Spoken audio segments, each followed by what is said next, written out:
नमस्कार, मैं रिया और आज आपका बहुत ही तहे दिल से स्वागत है नारिका टॉक शो में। और आज हमारे साथ एक बहुत ही प्रसिद्ध डॉक्टर मौजूद हैं, डॉक्टर भूमिका मुंडे। और आज ये हमारे एपिसोड में कुछ सवालों के जवाब देने वाले हैं। और आज का टॉपिक है गर्भ निरोधक के पारंपरिक तरीके और उसकी सीमाएं। लेकिन सवालों का सिलसिला शुरू करने से पहले डॉक्टर, आप हमारे दर्शकों को अपने बारे में कुछ बताइए। आप सभी को मेरा सप्रेम नमस्कार। थैंक यू रिया। मैं डॉक्टर भूमिका कोटेचा मुंडे हूँ और मैं साउथ बॉम्बे में प्रैक्टिस करती हूँ। मैं एक स्त्री रोग तज्ञ हूँ और साउथ बॉम्बे के काफ़ी सारे नामचीन अस्पताल में काम करती हूँ, जैसे कि सैफी हॉस्पिटल, वोखाड हॉस्पिटल, मसीना हॉस्पिटल और नारायणा हेल्थ SRCC हॉस्पिटल्स। धन्यवाद डॉक्टर। तो डॉक्टर, ऐसा कौन सा पल था जब आपने डॉक्टर बनने का फैसला किया था? बहुत ही पहले से, मुझे तो याद नहीं कब से, लेकिन हाँ काफ़ी पहले से मेरा ये ड्रीम रहा है कि मैं एक डॉक्टर बनूँ, एक सर्जन बनूँ। धन्यवाद डॉक्टर। तो चलिए शुरू करते हैं सवालों का सिलसिला। डॉक्टर, पहला सवाल आपके लिए ये है कि गर्भ निरोधक के पारंपरिक तरीके क्या हैं? अच्छा, ऐतिहासिक तौर पे अगर हम इसके बारे में बात करें कि गर्भ निरोध, तो गर्भ निरोध के विषय पर, मतलब बर्थ कंट्रोल के विषय पर एक बर्थ कंट्रोल मूवमेंट हुआ था 1914 में यूनाइटेड स्टेट्स में। और ये एक सामाजिक बदलाव के लिए था। सामाजिक बदलाव इसीलिए क्योंकि नारियाँ या महिलाएं चाहती थी कि वो गर्भ निरोध के बारे में ओपनली सभी के साथ डिस्कस कर सके और आगे उसके बारे में उसका निर्णय ले सके। एक वो दौर था और एक अभी का टाइम है जब गर्भ निरोध के लिए हर एक सोशल मीडिया प्लेटफॉर्म पर हैशटैग्स आ गए हैं, क्योंकि ये हैशटैग का ज़माना है। तो गर्भ निरोधक का हैशटैग है hashtag my body my choice, मतलब मेरा शरीर और मेरा निर्णय, या फिर मेरी चॉइसेस। अब बात करें कि पारंपरिक तरीके कौन से हैं गर्भ निरोध के, तो ऐसा है कि गर्भ निरोध के पारंपरिक तरीके काफ़ी सारे हैं। उनमें से कुछ के मैं नाम देना चाहूँगी, जैसे कि विड्रॉवल मेथड या फिर pull out method, lactational amenorrhea method, calendar method या रिदम मेथड, उसके बाद रहेगा cervical mucus method and abstinence. धन्यवाद डॉक्टर। तो बढ़ते हैं अगले सवाल पर। तो सवाल ये है डॉक्टर कि लैक्टेशनल अमेनोरिया मेथड, जिसे कि LAM कहते हैं, उसकी विधि क्या है, उसका मेथड क्या है? ये लैक्टेशनल अमेनोरिया मेथड जो है, ये एक शॉर्ट, मतलब अल्पकालिक और नेचुरल, मतलब प्राकृतिक मेथड या विधि है गर्भ निरोध के लिए। अच्छा, इसका जो फुल फॉर्म है ये है लैक्टेशनल अमेनोरिया मेथड।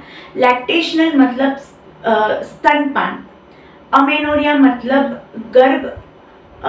मतलब मासिक पारी की अवस्थिति नहीं आना, और मेथड का मतलब विधि। तो ये जो लैक्टेशनल अमेनोरिया मेथड है, ये एक प्राकृतिक नेचुरल तरीका है गर्भ निरोध का।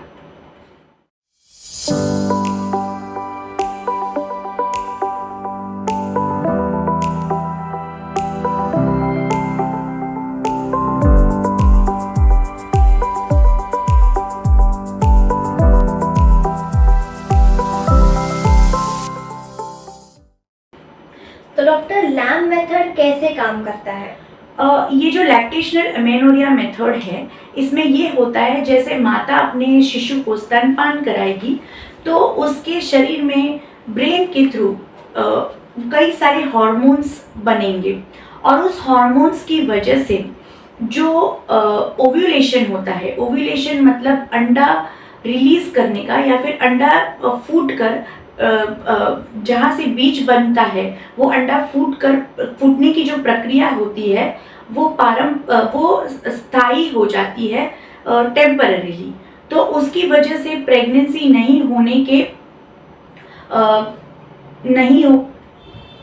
तो उसकी वजह से गर्भ निरोध हो जाता है, और ये नेचुरल तरीका है। ओके डॉक्टर, तो डॉक्टर लैम की प्रभावशीलता क्या है, ये कितनी इफेक्टिव है? ये जो लैक्टेशनल अमेनोरिया मेथड है, इसको अगर हम सही तरीके से समझ के और उसके कुछ क्राइटेरियाज जो होते हैं अगर हम उसको फॉलो करें तो इसकी प्रभावशीलता या फिर इफ़ेक्टिवनेस करीबन 98% या फिर 98% है। तो पहले ये जानना और समझना ज़रूरी है कि क्या क्राइटेरियाज हैं। तो जो मैं बोलने जा रही हूँ वो 4 क्राइटेरियाज है। उसमें से पहला है कि आप बच्चे को स्तनपान कराते रहने चाहिए। आपकी डिलीवरी आपका बच्चा 6 महीने के एज का होना चाहिए और जो ब्रेस्ट फीडिंग कराते हो या फिर स्तनपान कराते हो वो करीबन 4 से 6 घंटे तक के अंदर ही हो जाना चाहिए। और अगर आपने समझो बच्चे को ऊपर से खाना पीना शुरू कर दिया है तो वो कम से कम इंटरवल में होना चाहिए और स्तनपान ज़्यादा होना चाहिए। जी डॉक्टर, और डॉक्टर लैम से संबंधित फायदे और नुकसान क्या हैं? और लैम से संबंधित फ़ायदे तो देखो बहुत सारे हैं क्योंकि ये एक नेचुरल मेथड है, इसमें कोई डॉक्टर की प्रिस्क्रिप्शन की ज़रूरत नहीं है और नेचुरल तरीके से आप गर्भ निरोध को कंट्रोल कर सकोगे। दवाइयाँ मुक्त है तो दवाइयों से रिलेटेड कोई साइड इफ़ेक्ट्स नहीं है। हाँ, डिसएडवांटेज ये है कि आप इसमें जो यौन संचारित रोग होते हैं जिसको हम सेक्सुअली ट्रांसमिटेड डिजीजेस भी बोलते हैं, इनसे आपको प्रोटेक्शन नहीं मिलती और क्योंकि ये नेचुरल तरीका है इसमें फेलियर रेट्स भी काफ़ी ज़्यादा होते हैं।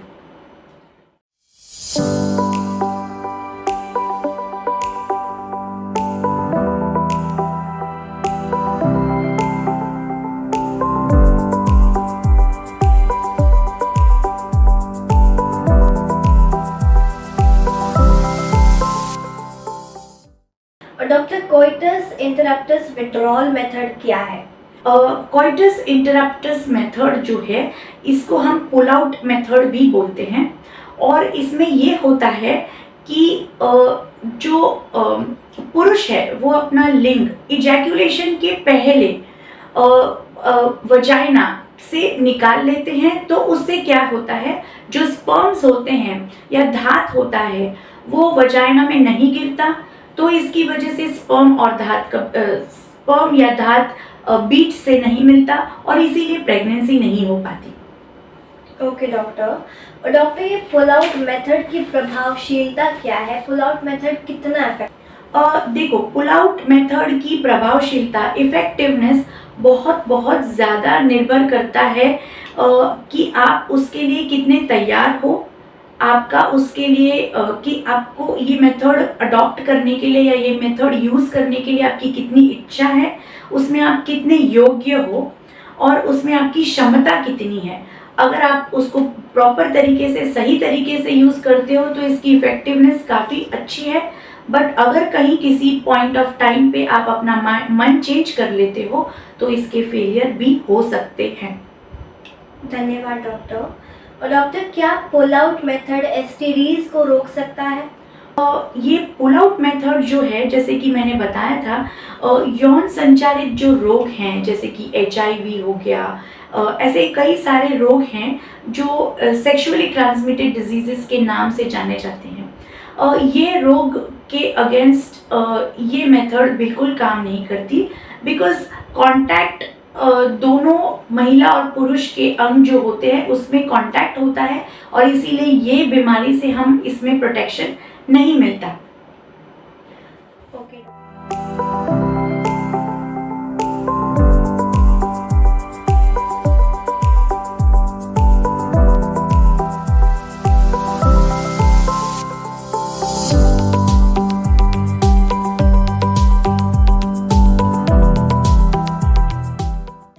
डॉक्टर, अगर किसी व्यक्ति का पुल आउट मेथड यूज़ होना विफल हो गया, फेल हो गया, तो उसे उस वक्त क्या करना चाहिए? और ऐसे समय में मैं ये कहूँगी कि इमरजेंसी कॉन्ट्रासेप्शन यूज़ करना बेटर रहेगा।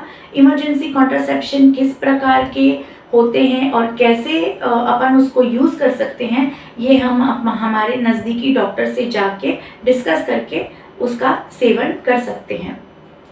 Okay doctor. और डॉक्टर, जन्म नियंत्रण के लिए रिदम विधि, रिदम मेथड क्या होता है?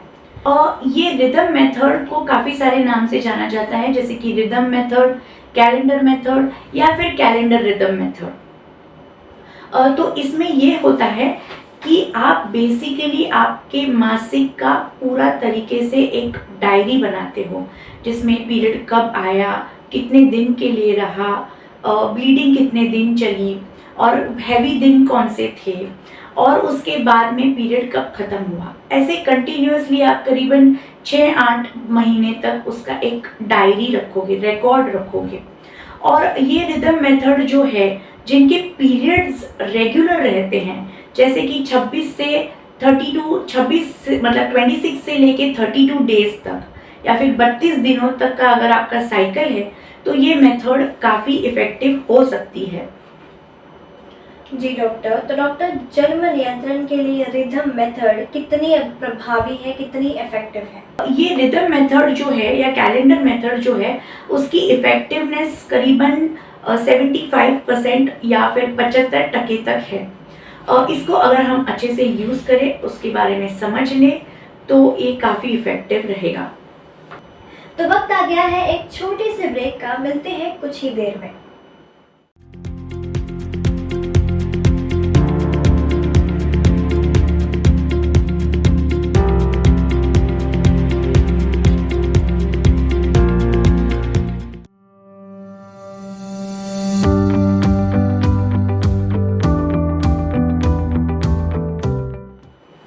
स्वागत है फिर से नारिका टॉक शो में। तो बढ़ते हैं हमारे अगले सवाल पर।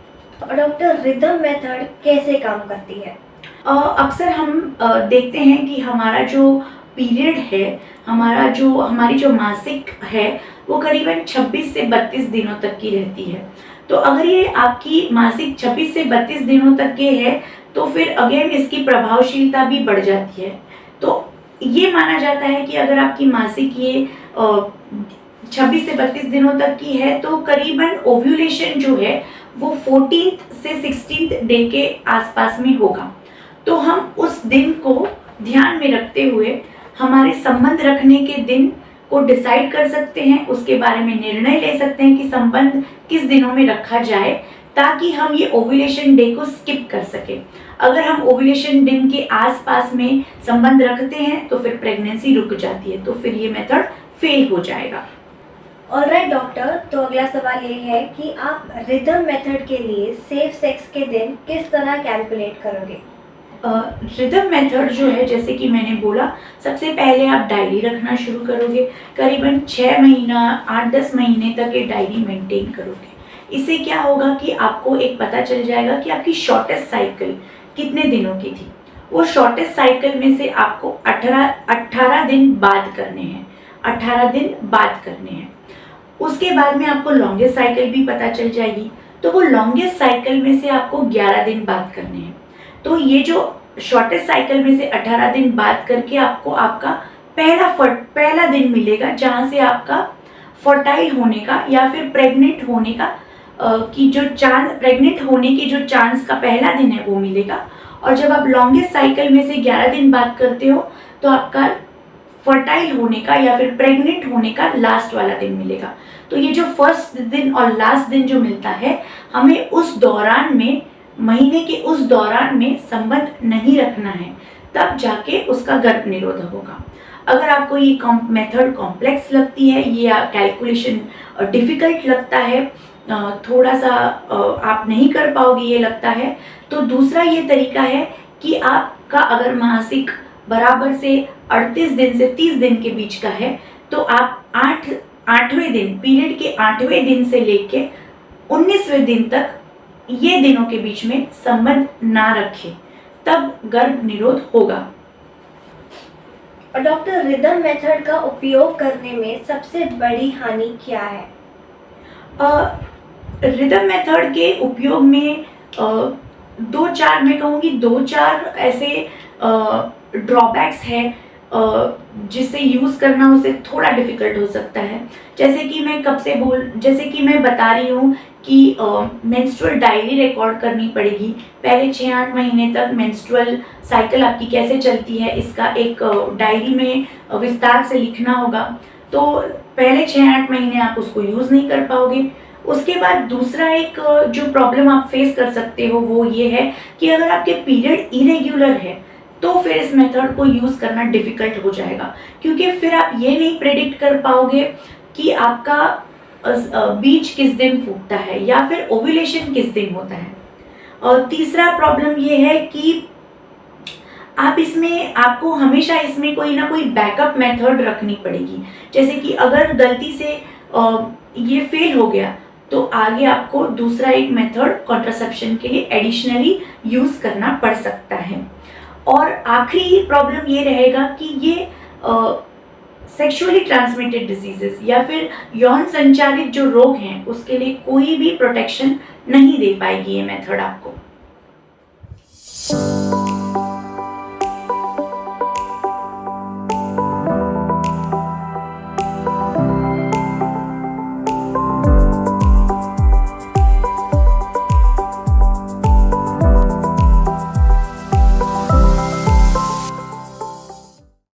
तो डॉक्टर सर्वाइकल म्यूकस मेथड क्या है? ये सर्वाइकल म्यूकस मेथड जो है इसमें ये होता है कि बहुत बार अपन ने देखा होगा कि नीचे के अंग से अपने को थोड़ा सा पानी या गीलापन हम अक्सर महसूस करते हैं।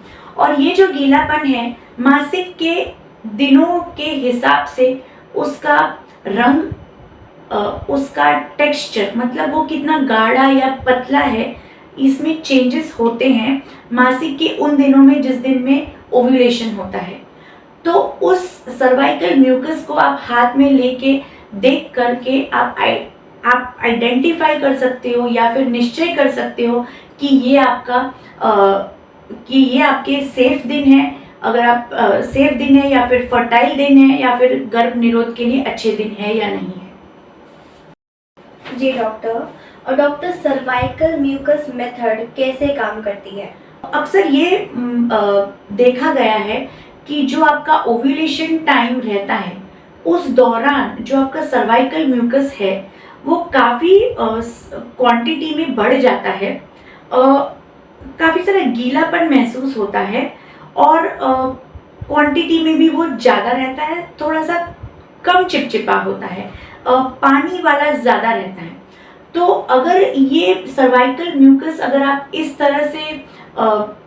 तरह का सर्वाइकल म्यूकस आप नोटिस करते हो तो इसका मतलब आप ओव्यूलेशन दिन के नज़दीक हो।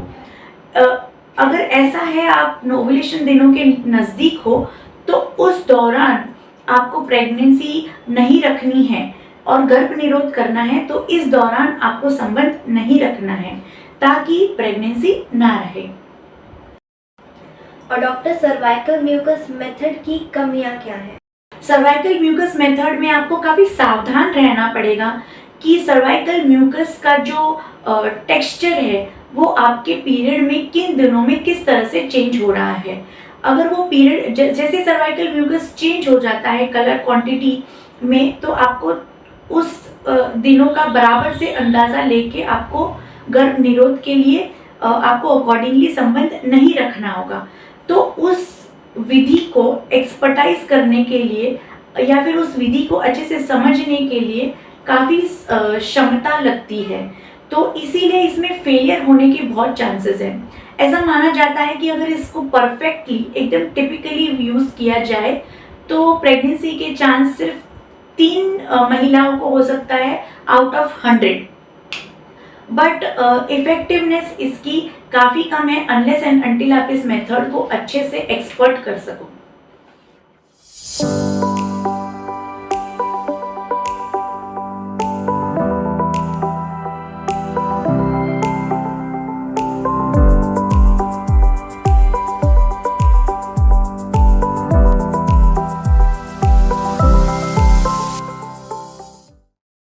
तो डॉक्टर एब्स्टिनेंस क्या होता है? एब्स्टिनेंस का मतलब ये होता है कि आप संबंध में नियंत्रण बनाए रखो या फिर संभोग ना करो। इसको कहते हैं एब्स्टिनेंस। एब्स्टिनेंस एक बहुत ही पारंपरिक तरीका है गर्भ निरोध का, और ये काफ़ी कपल्स में अभी भी यूज़ करते हुए हमें नज़र आता है। Alright doctor. और डॉक्टर, एब्स्टिनेंस के फायदे और नुकसान क्या हैं? इसके फ़ायदे तो देखो ऐसे काफ़ी सारे हैं, जैसे कि ये फ्री है, इसमें अगेन डॉक्टर की प्रिस्क्रिप्शन नहीं लगती, क्योंकि इसमें मेडिसिन्स या दवाइयाँ इन्वॉल्व नहीं है, तो दवाइयों से रिलेटेड साइड इफ़ेक्ट्स भी नहीं है। हाँ, एब्स्टिनेंस से आप सेक्सुअली ट्रांसमिटेड डिजीज़ से बच सकते हो, बट अगर फिर भी आपस में अगर कांटेक्ट होता है तो सेक्सुअली ट्रांसमिटेड डिजीज़ हो भी सकती हैं, तो ये एक लिमिटेशन भी रहेगा। अब बात करें कि इसके डिसएडवांटेजेस क्या हैं या फिर इसके नुकसान क्या हैं, तो ये है कि ये एक बहुत ही ऐसी मेथड है जहाँ पे आपका मन कहीं भी अगर चेंज हो गया तो ये फेल होने के बहुत ज़्यादा चांसेस हैं। प्रेगनेंसी स्टिल पॉसिबल है, क्योंकि अगर स्पर्म का कांटेक्ट आ गया, भले वजाइना से दूर भी, बहुत ज़्यादा दूर तो नहीं है ऑफ कोर्स, लेकिन हाँ, अगर स्पर्म का कांटेक्ट हो गया तो प्रेगनेंसी हो सकती है। धन्यवाद डॉक्टर।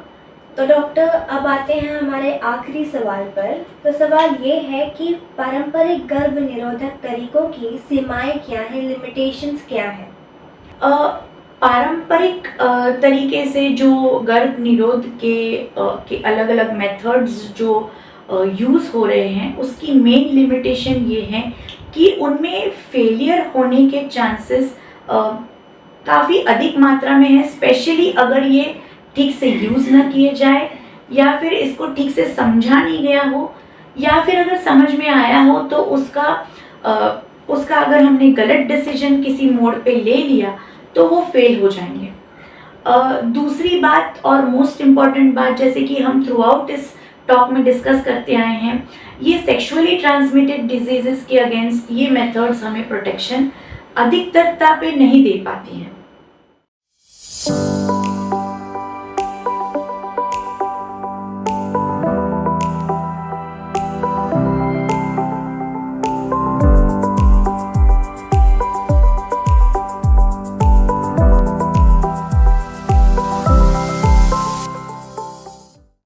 काफ़ी इन्फॉर्मेटिव रिस्पॉन्स रहा था आपका, और मैं आशा करती हूँ कि ये सेशन हमारे दर्शकों के लिए काफ़ी ज़्यादा बेनिफिट रहा होगा और काफ़ी ज़्यादा इन्फॉर्मेटिव रहा होगा। लेकिन जानने से पहले डॉक्टर, क्या ऐसी कोई जानकारी है जो आप हमारे दर्शकों से शेयर करना चाहेंगी? थैंक यू रिया। ये टॉक शो, मैं ये चाहूँगी कि ये टॉक शो अधिक से अधिक लोगों तक पहुँचे और वो उनका सही तरीके से और गर्भ निरोध कर पाएँ। Thank you. धन्यवाद डॉक्टर, ये बहुत ही बढ़िया जवाब था आपका, और हम बहुत ही ज़्यादा आभारी हैं कि आप हमारे नारिका टॉक शो में आए और अपना कीमती वक्त हमें दिया। धन्यवाद। Thank you Riya. Thank you दर्शक। तो दर्शकों, फिर मिलते हैं अगले एपिसोड में और भी दिलचस्प टॉपिक के साथ। तब तक के लिए खुश रहिए, सुरक्षित रहिए और हंसते रहिए।